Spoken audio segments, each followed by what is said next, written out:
और कांग्रेस को इसलिए वॉकआउट करना पड़ा कि वहां के स्पीकर बिल्कुल भाजपा के कार्यकर्ता की तरह बिहेव करते, कांग्रेस को मणिपुर का मुद्दा उठाने नहीं देते। दूसरी चीज हमास का पेजर कौन है वो तो मुझे पता है, और कौन फटते रहता है हर 10-20 सेकंड में मुझे पता है। तो मैं अगर मणिपुर में एक नो कॉन्फिडेंस मोशन उनकी सरकार के खिलाफ, वहां के हमारे मुख्यमंत्री बीरेंद्र सिंह की सरकार के खिलाफ अगर वो दिखा देते हैं शो के अंत से पहले कांग्रेस का, तो मैं माफी मांगूंगा उनसे, वरना वो मुझसे माफी मांगे। बीजेपी पर संभल हिंसा का आरोप लगाने वाले सपा नेता को बीजेपी के प्रवक्ता शहजाद पूनावाला ने बताया कि कैसे विपक्ष अपनी साजिश से हिंसा भड़काते हैं और इल्जाम बीजेपी पर लगाते हैं। तो चलिए सुनते हैं इस डिबेट को। उससे पहले वीडियो को लाइक और चैनल को सब्सक्राइब कर लें। मिसाइल है ना, वो जो हमास वाला मिसगाइडेड मिसाइल, मिसाइल ही नहीं, पाइप होता है, पाइप है, खोखला पाइप।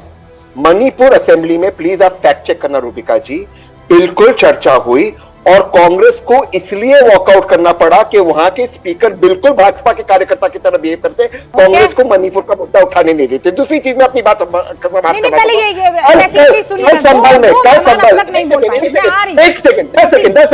कल संभल राहुल जी जा रहे हैं, अब इनसे पूछिए, राहुल जी विपक्ष के नेता जा रहे हैं, उनको बस रोकिए। हम संभल करेगा, गाली नहीं करे मणिपुर पे क्या असेंबली, बताइए उनको।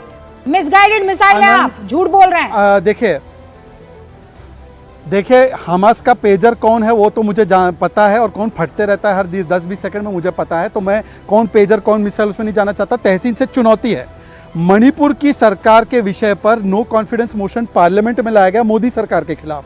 अगर मणिपुर में एक नो कॉन्फिडेंस मोशन उनकी सरकार के खिलाफ, वहां के हमारे मुख्यमंत्री बीरेंद्र सिंह की सरकार के खिलाफ अगर वो दिखा देते हैं शो के अंत से पहले कांग्रेस का, तो मैं माफी मांगूंगा उनसे, वरना वो मुझसे माफी मांगे। क्या चाहते वो, क्या चाहते वो? अब आप ये दोनों वो क्या चाहते? नहीं, अभी बता देता हूँ। हाँ, तो एक सेकेंड, 1 मिनट, अभी माफी मांगने हैं। अभी Manipur Congress moves to remove assembly speaker, says he's behaving like BJP MLA। 22 जून पिछले साल की नो कॉन्फिडेंस मोशन, अरे नो कॉन्फिडेंस मोशन सरकार के खिलाफ। अरे रूबिका जी प्लीज, मेरी रूबिका जी मेरी बात समाप्त होने दीजिए। एनपीपी ने सपोर्ट विड्रॉ किया, इनको बुलाए, इनको बोलिए ना। कांग्रेस लगातार स्पीकर पे भी अटैक कर रही है और चीफ मिनिस्टर पे भी। इनके एनडीए के मीटिंग में मणिपुर के बीजेपी के विधायक ने आए, बताइए इनको हाउस कैसे चला रहे। वही तो हमारा रोना है कि चाहे मणिपुर की असेंबली हो या पार्लियामेंट हो, स्पीकर जो बीजेपी के कार्यकर्ता की भूमिका है। माफी मांगे पंचन जी, अजीत खान मुझसे माफी मांगे। आप लोग डिबेट में आते हैं ना, अब आप ही लोग ले लेंगे सारा वक्त, तो फिर मेरे ये दो खास मेहमान क्या करेंगे? हम दोनों पढ़ के आते ना, मेरी भी तो जवाब देगी। नहीं, आपको लगता है आनंद विजय जी पढ़ के नहीं, अरुण राजभर जी विद्वान है, जानते नहीं है, फिर एक के बाद एक विद्वान है। अरुण राजभर जी, राहुल गांधी संभल जाना चाहते हैं, आप पर, आपकी सरकार पर आरोप है कि आप उनको संभल जाने से रोक रहे हैं। वो तो एक साथ बहुत से मुद्दे उठाना चाहते हैं। देखिए, पूरा विपक्ष कंफ्यूजन के शिकार हो गए हैं। इनको खुद ही डिसाइड नहीं कर पा रहे हैं कि हमें किस विषय पर चर्चा करना है और किसी विषय पर चर्चा नहीं करना है। पहले तो ये एक हो जाए कि हमें चर्चा किस विषय पर करना है, तब फिर चर्चा करें कि हमें कहाँ जाना है, कहाँ नहीं जाना है। जब दलित की हत्या होगी किसी विपक्ष के नेता द्वारा, तब वहां नहीं जाएंगे। जब किसी कार्यकर्ता कोई पीड़ित हो जाता है, किसी की जेल में चला जाता है, तब वहां नहीं जाते हैं। लेकिन जहां इनको वोट नजर आती है वहां झांकने चले जाते हैं। लेकिन वही तो है संभल में, जिस तरीके से वोट की राजनीति को लेकर के दो पक्षों की वोट के भी विषय में जो भारतीय जनता पार्टी को वोट दे दिया, अब वो दोषी हो गया। जो भारतीय जनता पार्टी को वोट नहीं दिया वो उनके बढ़िया है। तो यही तो उनकी बीमारी है कि अगर वहां हम लोग चुनाव जीत गए तो ये लोग उसी संभल के इर्द गिर्द नफरत फैलाना चाहते हैं, नफरत फैला करके राजनीति करना चाहते हैं। तो ये देश की जनता नफरत को देख रही, फैलाना कौन चाहता है? अमन चैन कौन कायम करना चाहता है? ये भी देश की जनता देख रही है। अभी बड़ी बात कर रहे थे हमारे समाजवादी पार्टी प्रवक्ता कि हम भाईचारा होना चाहिए। क्या भाईचारा पैदा करना चाहते हैं संभल में? अगर भाईचारा की बात हो रही है तो भाईचारा तो सबको एक साथ सामंजस्य बना करके, उसमें तो नफरत की बात नहीं होनी चाहिए, शांति की बात होनी चाहिए। यहाँ क्या हो रही है कि अशांति फैलाने की बात हो रही है। तो जब अशांति फैलाने की बात करेंगे तो देश में आप क्या चाहते हैं?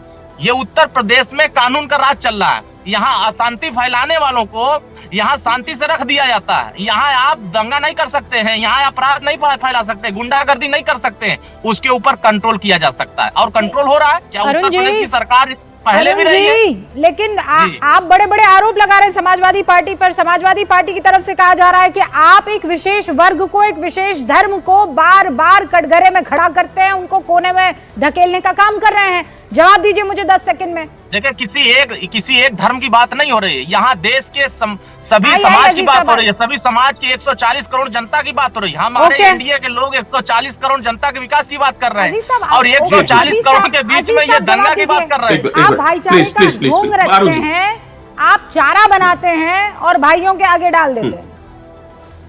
देखिए रोबिका जी, बिल्कुल ठीक बात कह रहे हैं। 19 तारीख को एक तरफा फैसला होता है, एक पक्ष को सुना नहीं जाता और शाम तक उसका इंप्लीमेंटेशन बिल्कुल रॉकेट लॉन्चर की तरह शाम तक उसका इंप्लीमेंटेशन होता, डीएम और एसपी कराते। भाईचारा को कितना मेंटेन कर रहे हैं, सर्वे करा देते उसी दिन। अगर इतना फास्ट ट्रैक काम होता, कोर्ट भी करती और अगर अधिकारी भी करता, तो शायद उत्तर प्रदेश में जो कानून व्यवस्था की स्थिति बहुत बेहतर होती। कंप्लीट करने दीजिए भाई, इनको कंप्लीट रोकिए, रूबिका जी प्लीज रोकिए। नहीं भाई, नहीं अरुण रुकिए एक मिनट।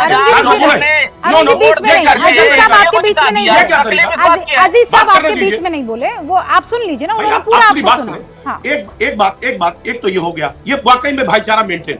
दूसरी बात आप देखिए, दोबारा सर्वे पहुंचते विदाउट कोर्ट के ऑर्डर कि ये दोबारा सर्वे करने पहुंचते, माहौल किस तरह बिगाड़ा जाता है, किस तरह इनका सीओ गाली गलौज करता है, ये माहौल को बनाते हैं। ये चाहते हैं अमन कायम हो, यही अमन कायम कर रहे हैं आप। अगर अमन कायम करना वाकई में होता तो आप जिम्मेदारी थी वहां के लॉ एंड ऑर्डर मेंटेन करने की, वहां डीएम और एसपी की। नहीं तो लॉ एंड ऑर्डर कैसे मेंटेन किया जाता है, मुझे अजीज साहब मुझे जवाब दीजिए। लॉ एंड ऑर्डर कैसे मेंटेन किया जाता है, आप मुझे ये बताइए। हाथ में बंदूकें लेकर, तमंचे लेकर, पत्थर लेकर वहां पर आएंगे, उन्मादी भीड़ को आप कैसे कंट्रोल करेंगे? अगर आप मान लीजिए वहां पर होते तो आप क्या करते? वहां जाकर लल्ला लल्ला लोरी गाते? कैसे आप मेंटेन करते लॉ एंड ऑर्डर, मुझे बताइए आप जरा। इनसे पूछ लीजिए, पहले से छत पर पत्थर। रुकिए अरुण जी, जवाब दीजिए। देखिए, क्या पुलिस अधिकारी को वहां गाली गलौज करना चाहिए? और अगर कुछ लोगों ने पत्थर उस पे आवेश में आकर के चलाया तो क्या गोली मार देंगे आप? नहीं सर, क्या गोली मार देंगे? हमने गोली मार देंगे? ये अंग्रेजी कारतूस कहां से आ गया? पहले आप बोलते हैं कि पुलिस की नहीं, आप सर्वसम्मति से वहां बाकायदे जनप्रतिनिधियों को बैठाते, वहां लोगों। अजीज खान साहब, कब तक उन मुट्ठी भर लोगों को बचाने का आप काम करेंगे? क्या ज्यादा से ज्यादा कुछ हजार वोट आपके खाते में नहीं आएंगे ना, लेकिन ऊपर वाले को तो आपको मुंह दिखाना है ना, हक पर खड़े रहिए ना। ये मुट्ठी भर नहीं है, देश है। नहीं, मुट्ठी भर से मेरा मतलब ये नहीं है कि मैं किसी धर्म विशेष के लिए बात कर रही हूँ। अगर देश से सुनिए ना, कान खोलकर सुनिए अजीज साहब, मैं मुट्ठी भर लोग किसी धर्म विशेष की बात नहीं कर रही हूँ, मुट्ठी भर उन उन्मादी लोगों की बात कर रही हूँ जिसको आप बचाने की कोशिश कर रहे हैं। क्यों आ गए छत पर? किसी को नहीं बचा रहा है। कौन थे ये लोग? कैसे लेकर आ गए पत्थर? तमंचे कहां से आ गए? ये भाईचारा मेंटेन कर रहे थे। हाँ, ये भाईचारा मेंटेन कर रहे थे।